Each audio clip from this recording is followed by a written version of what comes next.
Hello everyone, welcome to Campfire Nights.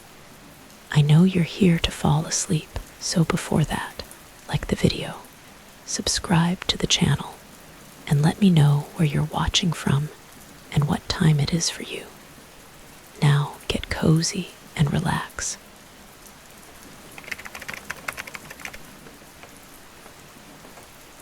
I was 17 when it happened, left alone for a week while my parents went on their first cruise in years. They trusted me to handle the house, said I was responsible enough, and I liked the idea of having the place to myself. No little brother whining, no parents hovering, just me, our dog Max, and a fridge stocked with leftovers. I'd blast music, stay up late, and feel like I was king of my own castle. My parents called every night to check in, and I told them everything was fine. I believed it too, at first. But then the fridge thing started, and it all went wrong. It began the first morning after they left. I shuffled to the kitchen for breakfast, half asleep, and found the fridge door wide open. Not just cracked, but fully swung out, the light spilling onto the floor. The milk was warm, the butter soft. I stood there, confused. Did I leave it open last night? I wasn't that sloppy, but I brushed it off, closed the door, and cleaned up the mess. The next morning, it happened again. Fridge open, food starting to spoil, the kitchen chilly from the cold air leaking out. I started doubting myself. Was I forgetting to close it? I wasn't sleeping great, stressed about school and keeping the house in order. Maybe I was distracted. That night, I double-checked the fridge, made sure it clicked shut, and even leaned a chair against it to be sure. The third morning, I found the fridge open again. The chair pushed aside like it was nothing. My stomach dropped. This wasn't me. I checked every door, every window. All locked, no scratches, no signs anyone had broken in. Then I saw the footprints, small, muddy, smudged, leading from the kitchen to the pantry door. They were kid-sized, like my brother S, but he was at my aunt's, an hour away. My heart started racing. No way he's here. I called my aunt to confirm, my voice shaky. She said he was fine, watching cartoons. I didn't mention the footprints. She'd think I was nuts. I mean, was I nuts? I mopped the floor, my hands trembling, and checked the pantry. The shelves were messy, cans tipped over, a bag of flour torn open, but nothing was gone. It felt like someone had been rummaging, not stealing. I couldn't shake the footprints. They weren't animal tracks, no claws, just human, small and deliberate. I searched the house, even the creepy basement with its flickering light and damp smell. Nothing out of place, no more mud. Max was calm, sleeping by the couch, not barking like he would if a stranger was around. I started wondering if I was losing it, if the stress of being alone was messing with my head. That night, I set up my phone to record the kitchen, propped it on the counter facing the fridge and pantry, and went to bed. I locked my door, told myself I was being paranoid, but I barely slept, jumping at every creak. The next morning, the fridge was open again, more muddy footprints circling the pantry. I grabbed my phone, heart pounding, and played the footage. It was dark, grainy, but at 2:53 a.m., the fridge door swung open, slow and silent, like someone was easing it out. No one was there. The chair slid across the floor, no hands touching it, just gliding. Then, at 3:12 a.m., a shape moved in the corner of the frame, small, hunched near the pantry. It wasn't clear, just a shadow, but it shuffled, then vanished into the wall. I rewound it, watched again. Was that real? I felt sick, my hands shaking as I set the phone down. The pantry door was still closed, but I didn't dare open it. I didn't know what to do. I couldn't tell my parents. They'd think I was freaking out over nothing and cut their trip short. I wasn't a kid anymore. I was supposed to handle this, but I was scared. No point lying about it. I remembered the old baby monitor we used for my brother when he was a baby. It was in a box in the hall closet, still worked, with night vision and sound. I set it up in the kitchen, camera aimed at the pantry, receiver by my bed. If something was in there, I'd catch it.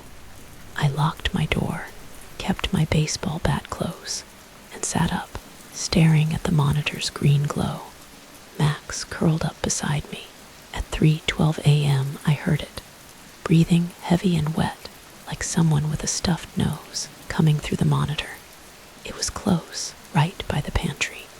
Max growled, his fur bristling, and I gripped the bat, my heart hammering. I watched the screen, but nothing moved, just the pantry door still closed, and that breathing, slow, deliberate, like it was waiting. "Who's there?" I whispered, my voice barely audible. The breathing stopped, sharp, like it heard me. I held my breath, waiting, and then the pantry door creaked, inching open. No hands, no shadow, just the door moving. I saw something then, not a person but a shape, low to the ground, like a kid crawling.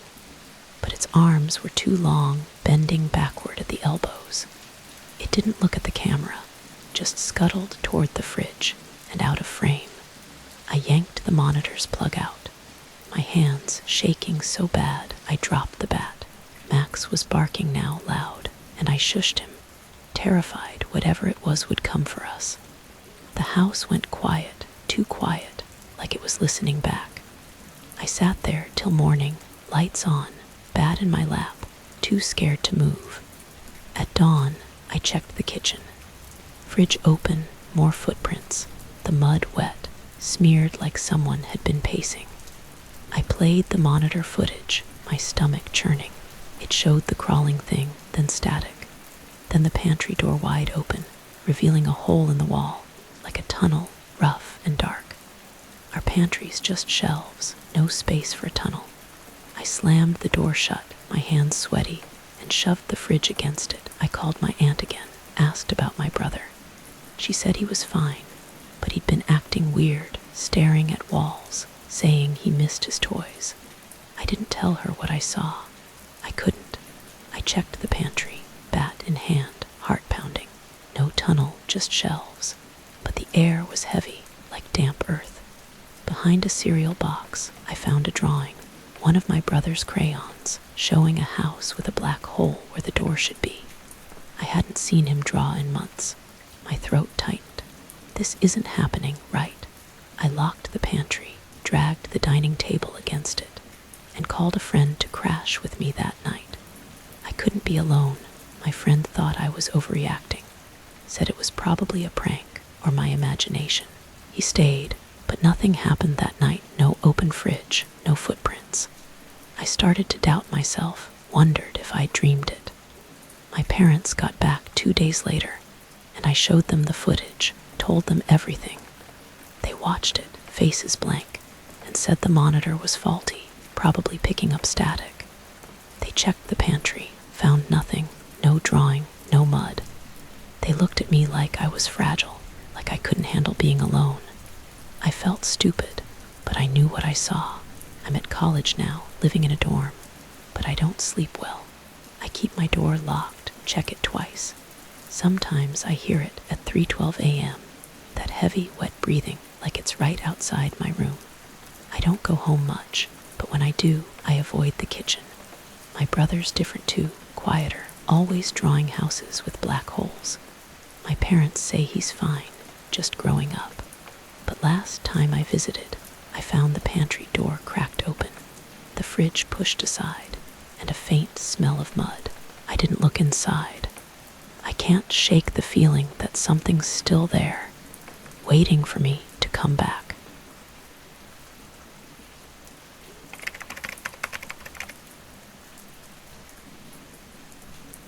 I was a sophomore in college when it happened, living alone in a small off-campus apartment. I'd moved out of the dorms because I couldn't stand the noise, the constant parties, people banging on my door at 2 a.m. I needed space to focus on my art classes, to sketch and paint without distraction. My parents weren't thrilled, said it wasn't safe for a 19-year-old to live alone, but I convinced them I'd be fine. I had a deadbolt, a phone, and my best friend, who lived a few blocks away and checked in daily. I liked the quiet, the way I could spread my canvases across the living room and lose myself in my work. But after that week, I couldn't stay there anymore. Something was in my apartment, and it wasn't me. It started on a Monday night. I was up late, sketching in my bedroom, my desk lamp casting shadows on the walls. My apartment was tiny, just a bedroom, a bathroom, and a living room with a kitchenette. The bedroom had a big mirror, full length, leaning against the wall because I hadn't hung it yet. I used it to check my outfits, but that night I caught something in the corner of my eye, a shape in the mirror standing behind me. I spun around, heart racing, but my room was empty, just my bed, my desk, my sketches pinned to the wall. I looked back at the mirror, nothing. Just me, staring back, my face pale. Was I seeing things? I'd been up late, stressed about a portfolio deadline. Probably just tired, I told myself, but my hands were shaking as I turned off the lamp and went to bed. The next night, it happened again. I was brushing my teeth in the bathroom, the small mirror above the sink fogging up from the hot water. I wiped it clean, and there he was, a man, standing behind me in the reflection, maybe 30, in a dark jacket, his face half hidden in shadow. I dropped my toothbrush, spun around, but the bathroom was empty, the door still locked. I checked the mirror again, my breath hitching. Just me, my eyes wide, toothpaste dripping down my chin. I'm losing it, right? I checked every corner of the apartment, my phone in one hand, a kitchen knife in the other. Nothing. No open windows, no unlocked doors. Max, my friend, called to check in, and I laughed it off, said I was just jumpy. I didn't tell him about the man. He'd think I was crazy. By Wednesday, I was on edge. I kept catching glimpses in the mirror, always quick, always him. He was tall, thin, with a face that was sharp but wrong, like his features didn't fit together. His eyes were too big, his mouth too small, and he didn't move like I did. I'd tilt my head, and he'd stay still, staring. I'd step back, and he'd lean closer, his head tilting at an angle that made my skin crawl. I started avoiding the mirrors, covering the one in my bedroom with a sheet, using my phone's camera to check my makeup. But I couldn't avoid the bathroom mirror, and every time I looked, I felt him there, watching. I told myself it was stress, maybe hallucinations from too much coffee and too little sleep. But deep down, I knew it wasn't. Thursday night, I decided to face it. I couldn't keep running from my own reflection. I stood in front of the bedroom mirror, pulled off the sheet, and stared. Just me, my messy hair, my paint-stained shirt. I waved my hand, slow, and watched my reflection do the same. See, nothing. I was being paranoid. Then he appeared, not behind me, but next to me in the mirror, his head tilted, his mouth curled into a smile that wasn't mine. I froze, my hand still raised, but his wasn't. He raised his own slow and pointed at me, his finger long and knobby, like it had too many joints. I screamed, stumbled back, and tripped over my chair, my sketchbook falling open. I looked at the mirror, he was gone, but my reflection was wrong, my face twisted, like it was trying to smile like his. I didn't sleep that night. I sat on the couch, lights on, clutching my phone. I called Max, told him I was freaking out, but I couldn't say why. He offered to come over, but I said no, I'd handle it. Why didn't I let him? I was scared, but I didn't want to admit it, didn't want to be the girl who can't live alone. I checked the apartment again, every closet, under the bed. Nothing, but my sketchbook was open to new drawing, one I didn't do. It was me, standing in front of the mirror, but my face was his, sharp and wrong, those two big eyes staring out. I tore it up, threw it in the trash, my hands shaking. I'm not an artist who draws stuff like that. I draw flowers, landscapes, not this. Friday, I bought a webcam, the kind with motion detection. I set it up in my bedroom, facing the mirror, and linked it to my laptop. If something was there, I'd catch it. I stayed in the living room, working on my portfolio, trying to act normal. My parents called, asked how I was doing. I lied, said everything was great. I couldn't tell them I was seeing things. They'd make me move back home, and I'd lose my freedom. Around midnight, my laptop pinged, the webcam picking up motion. I opened the feed, my heart in my throat. The mirror showed my empty room, but he was there, standing in the reflection, his head tilted, his knobby fingers tracing the glass from the inside. He wasn't in my room. He was in the mirror, moving slow, like he was looking for something. I slammed the laptop shut, my breath coming in gasps.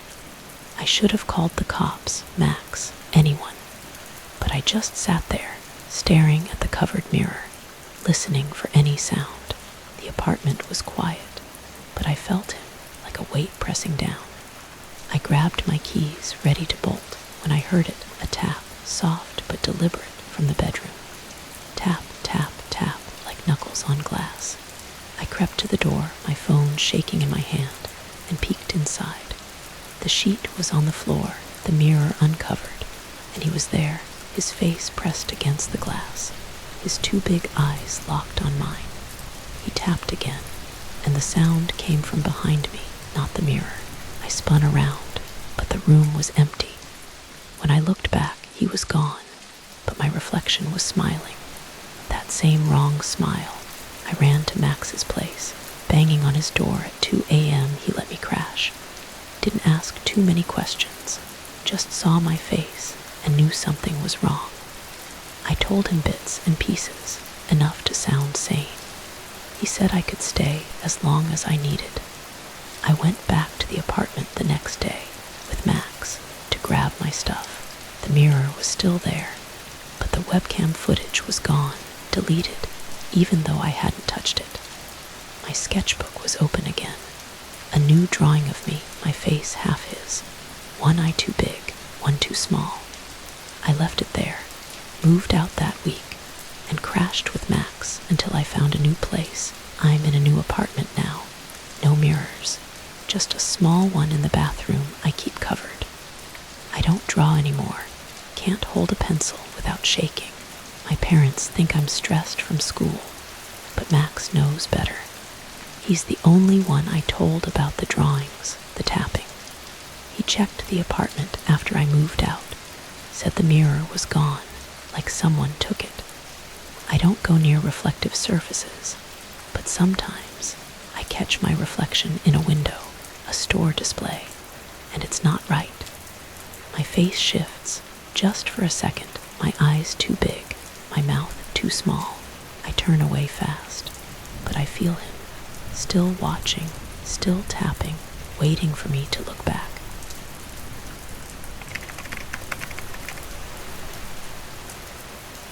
I was 24 when I rented that creaky old house, the only place I could afford on my teacher's aide salary.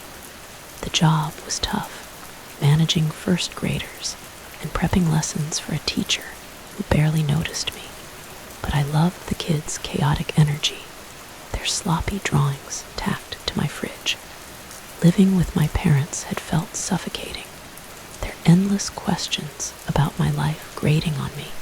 So moving out was my escape. My sister, a town away, helped me haul boxes, teased me about the house's peeling paint, but told me to lock up tight since I was alone. I shrugged it off, said my deadbolt and baseball bat were enough. I thought I had it under control. Then the attic started messing with me. It began a few days after I moved in. I was cutting out paper stars for a class project, scissors snipping in the quiet kitchen, when a thump came from above, heavy, like a bag of flour dropping. I froze, the scissors half open in my hand. Old houses creak, don't they? I waited, ears straining, but nothing followed. I kept cutting, but my focus was shot, my eyes darting to the ceiling. The attic door was a hatch in the upstairs hall, with a pull-down ladder and a rusty padlock the landlord said kept out old squatters. I climbed the stairs, checked it, locked tight, the key safe on my dresser. I went back to my stars, telling myself it was nothing. The next morning, I found the padlock open, still on the latch but undone, swinging like it was mocking me. My breath caught. I locked it last night, didn't I? The key hadn't moved. I grabbed my bat, climbed the ladder halfway, and peeked into the attic. Dust, a cracked window letting in cold air, a few old boxes. No footprints, no signs of anyone. Was I losing it? I relocked the padlock, tugged it hard to confirm, and checked every window and door. All secure, no pry marks. My sister called that night, asking about the house. I didn't mention the padlock. She'd show up, make it a thing, and I needed to prove I wasn't some kid who'd run home. A few nights later, I was grading spelling tests, red pen scratching, when a scraping sound came from above, like wood dragging on wood. I dropped the pen, ink smearing a kid's paper. Not this again. I crept upstairs, bat in hand, my pulse loud in my ears. The padlock was open, now hanging on the inside of the hatch, like someone had moved it to the attic side. My throat tightened. That's not possible. I eased the ladder down, the creak echoing, and looked inside. A box was tipped over, papers and a broken lamp spilled across the floor. I didn't climb up. My legs felt like jelly. I slammed the hatch shut, relocked it from the outside, and shoved a chair against it. At work the next day, I couldn't focus. A kid handed me a drawing, a stick figure in a hood standing over a house, and I stared at it too long, my hands unsteady. I snapped at another kid for spilling juice, then apologized, feeling like a jerk. I wasn't myself. I ordered a motion detection camera online, set it up in the hall facing the hatch when it arrived. I locked the padlock, kept the key in my pocket, and tried to grade papers, but my mind kept drifting to that scraping sound. It's just an animal, right? I should have called someone, but I didn't want to admit I was scared. The camera pinged at 2:17 a.m. I woke up, heart racing, and opened my laptop. The feed showed the hall, hatch closed, padlock secure. But a shadow moved across the wall, tall, thin, its head round and featureless, like it wore a sack. It lingered, then slid upward, vanishing near the hatch. I rewound, watched again. Was that even real? I grabbed the bat, checked the padlock in person. It was open, inside the hatch again, glinting in my flashlight. I backed away, locked my bedroom door, and sat on the bed, too wired to sleep. I forgot to eat dinner that night. My stomach knotted, my lesson plans untouched. Morning came, and I forced myself to check the attic, bat in hand, sunlight filtering through the dusty window. The spilled box was upright, papers stacked neatly, but a cloth lay in the corner, rough like burlap, folded into a square. My chest tightened. That wasn't there before. I didn't touch it, just bolted downstairs. I checked the camera footage. At 2:19 a.m., the hatch opened, silent, and the shadow leaned out, its head wrapped in that cloth, swaying like a puppet. It didn't climb down, just retreated, the padlock clicking shut inside. I called my sister, kept my voice calm, asked if she'd heard of squatters around. She said no, told me to get a better lock. I didn't mention the shadow. She'd think I was unraveling, work was worse. I zoned out during a reading circle, the kids' voices a blur, my eyes fixed on a drawing taped to the wall. A faceless figure in a hood. I tore it down, told myself it was just a kid's scribble. That evening, I set up a second camera inside the attic, aimed at the hatch from above. I locked the padlock from the outside, checked it twice, and tried to focus on lesson plans. The camera pinged at 2:17 a.m. again. I opened the feed, my hands unsteady. The cloth was hanging from a beam, twisting into a shape, like fingers were molding it into a face. No eyes, no mouth. A sound came through, a rasp, like burlap dragging over stone, growing louder until it stopped. I snapped the laptop shut, my breath shallow. I heard it then, not on the feed, but above my bed. That rasp, slow and deliberate, like fabric scraping wood. I grabbed the bat, checked the hall. The hatch was cracked open, the padlock inside, a faint rasp echoing from the attic. I ran downstairs, locked myself in the bathroom, and tried my sister's number. No answer. I stayed there till dawn, the rasp fading but never gone. The attic camera footage showed the cloth dropping, the hatch opening, and that rasp now coming from below inside the house. I packed a bag, drove to my sister S, and told her everything, showed her the footage. She believed me, said we'd call the landlord. He checked the attic, found no cloth, no moved boxes, said the padlock was probably faulty. I knew he was wrong. I'm in a new apartment now, a small studio with no attic. I keep my bat by the door, check the locks every night. My sister thinks I'm stressed from work, but I can't tell her what I found when I unpacked. A burlap cloth, rough and stained, tucked inside my lesson plan binder. I burned it in an empty lot, watched it turn to ash.